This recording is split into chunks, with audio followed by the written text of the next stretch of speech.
Lanjutkan lagi dialog dengan Department Head Wealth Management Division BRI Ibu Irma Yanti. Ibu Irma, kita lanjutkan kembali dialognya. Silakan Mas Bram. Oke, baik. Bu Irma, kalau kita perhatikan begitu dari realita ataupun fenomena yang ada banyak jelang Lebaran ini banyak masyarakat yang justru memanfaatkan peluang untuk berjualan. Kira-kira menurut analisa dari Anda ataupun pandangan Anda, bagaimana sih Bu peluang menggunakan THR ini juga untuk bisnis yang sedang marak di masa Lebaran? Misalnya ada kue Lebaran ataupun baju Lebaran, atau mungkin juga ada contoh lainnya guna memanfaatkan peluang jelang Hari Raya ini. Ya, betul Mas Bram. Jadi dengan kondisi saat ini kita menerima THR, tapi ada juga seputar masyarakat yang memang ingin berbisnis tentunya dengan mengalokasikan sebagian daripada dana THR tersebut. Jadi yang pertama kali kita lakukan adalah kita harus memastikan segala kewajiban itu sudah terpenuhi. Tentunya dengan skala prioritas terlebih dahulu ya tentunya. Jadi mengenai kewajiban dan kebutuhan apa saja yang kita lakukan dalam melakukan perhitungan THR. Itu yang pertama. Jadi harusnya yang pertama adalah memenuhi kewajiban yang utama. Ya. Kemudian setelah hal pertama tadi kita sudah lakukan, baru kita menggunakan THR tersebut untuk modal usaha. Jadi sebetulnya modal usaha ini adalah langkah yang kedua. Karena kenapa? Karena tujuannya agar nantinya bisnis tersebut bisa untung atau bisa profit dan kita pun juga bisa mendapatkan penghasilan tambahan tentunya untuk melunasi hutang-hutang kita apabila memang kita masih memiliki angsuran-angsuran atau hal-hal yang perlu kita lunasi.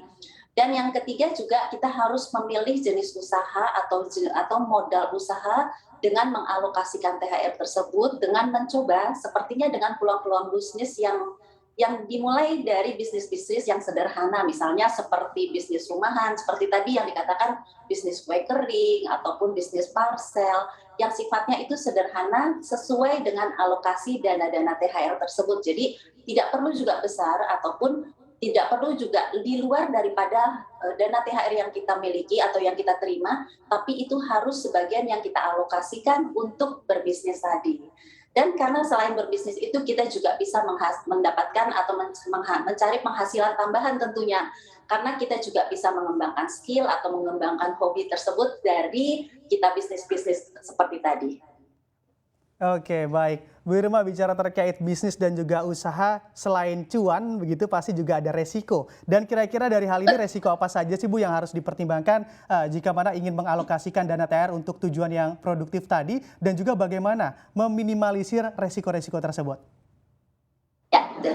Jadi kalau kita sekarang bicara mengenai resiko, jadi ada investasi juga ada bisnis. Sebetulnya dua-duanya itu memiliki resiko. Nah, bagaimana dengan investasi? Kalau investasi itu resiko investasi itu berbanding lurus dengan keuntungan. Nah, itu dapat disesuaikan dengan profil resiko investor itu sendiri. Seperti yang saya katakan sebelumnya, jadi kita harus sesuai memilih instrumen sesuai dengan profil resiko investor. Yang kedua, prosesnya kalau investasi itu lebih mudah dibandingkan dengan membangun bisnis karena modalnya itu bisa dari kecil dan bisa kita sesuaikan dengan apa dana-dana yang kita dapatkan tadi. Dan yang ketiga mungkin ada kemungkinan nilai investasi itu sebetulnya bisa turun atau bahkan anjlok sama sekali. Itu dalam waktu yang singkat ya tentunya dan itu tidak menentu. Nah, oleh sebab itu disarankan untuk memilih investasi yang sesuai dengan profil resikonya kita. Nah, bagaimana tadi yang investasi, bagaimana dengan yang bisnis? Kalau yang bisnis sebetulnya keuntungan yang pasti diperoleh itu adalah kita mendapatkan aset yang dikelola. Itu yang pertama kalau kita berbisnis ya. Tapi resiko bisnis itu juga pasti ada dan tidak bisa kita pilih resikonya. Resiko kalau di bisnis itu juga resikonya lebih tinggi dibandingkan dengan resiko investasi. Karena investasi itu resikonya lebih terukur dan lebih terstruktur.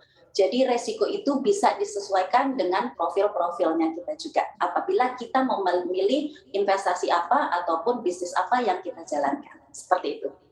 Baik, dari kondisi yang ada begitu ya Bu Irma, apakah BRI juga ataupun BRI Prioritas juga memberikan edukasi terkait pengelolaan dana THR ini dan kira-kira apa saja keluhan nasabah begitu terkait THR dan juga misalnya ada begitu apakah memang habis Lebaran meski ada THR kebanyakan orang justru anggarannya malah defisit Bu Irma?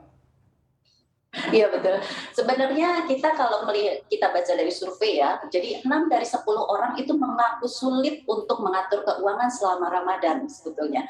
Itu terlebih karena pandemi dan kita kebutuhan cenderung meningkat selama Idul Fitri ini. dan 52% orang menggunakan dana daruratnya. Jadi mereka itu mengambil dan menarik dari dana tabungan atau investasi guna memenuhi kebutuhan saat Ramadan. Jadi sebetulnya tidak terkontrol.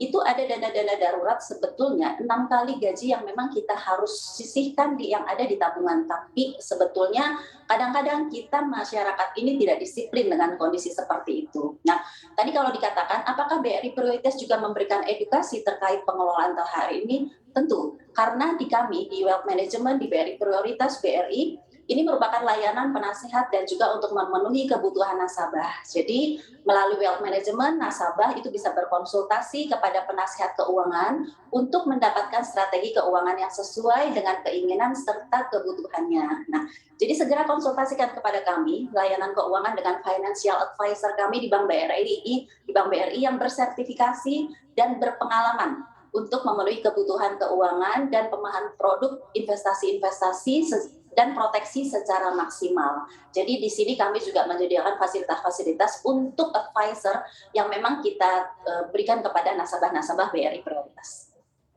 Oke, baik Bu Irma, masih dari isu begitu terkait pengelolaan dana THR ini, apakah memang sebaiknya juga pengelolaan uang di masa hari raya ini juga seharusnya direncanakan dari jauh-jauh hari dan juga memang harus begitu? Kira-kira berapa persen sih Bu Irma dari penghasilan yang seharusnya disisihkan untuk momentum hari raya dan juga sebaiknya alokasinya ke instrumen apa? Ya, betul. Jadi sebenarnya tentunya pengelolaan keuangan hari raya itu perlu dilakukan jauh-jauh hari ya, karena kita untuk memenuhi kebutuhan atau keinginan yang biasa ada pada saat Idul Fitri nanti.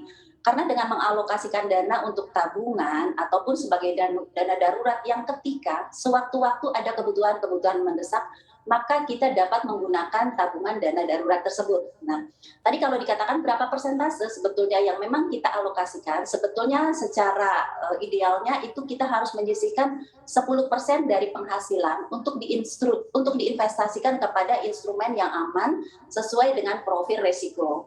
Jadi kita harus membuat rencana-rencana pengeluaran dan keperluan apa saja selama Idul Fitri. Kemudian kita juga harus membuat tabungan dana darurat yang khusus untuk kita sisihkan dan kita tabung dan kita siapkan dana darurat tersebut untuk digunakan pada saat kita gunakan nanti. Ya, seperti itu.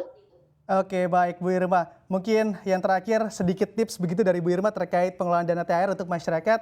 Silakan Bu Irma. Ya, sebetulnya kalau misalnya tipsnya dari kami, itu dari semua dana-dana THR yang memang kita dapatkan, kita harus mengalokasikannya sedikit atau 10%, minimal idealnya itu 10% yang kita alokasikan kepada dana-dana investasi tersebut. Nah, investasi itu juga kita bisa lakukan selain daripada investasi seperti deposito atau reksadana atau obligasi atau saham, itu kita juga harus menginvestasikan kepada produk-produk ataupun investasi yang lainnya seperti produk-produk asuransi. Nah, asuransi itu juga kita harus memproteksi diri kita maupun keluarga kita yang apabila nanti terjadi suatu risiko kita tidak mengambil dari dana darurat yang sudah kita sisihkan. Seperti itu, Mas Pan. Baik, terima kasih Bu Irma Yanti telah tergabung bersama kami di Squawk Box CNBC Indonesia pada pagi hari ini. Sukses dan sehat selalu pastinya untuk Anda.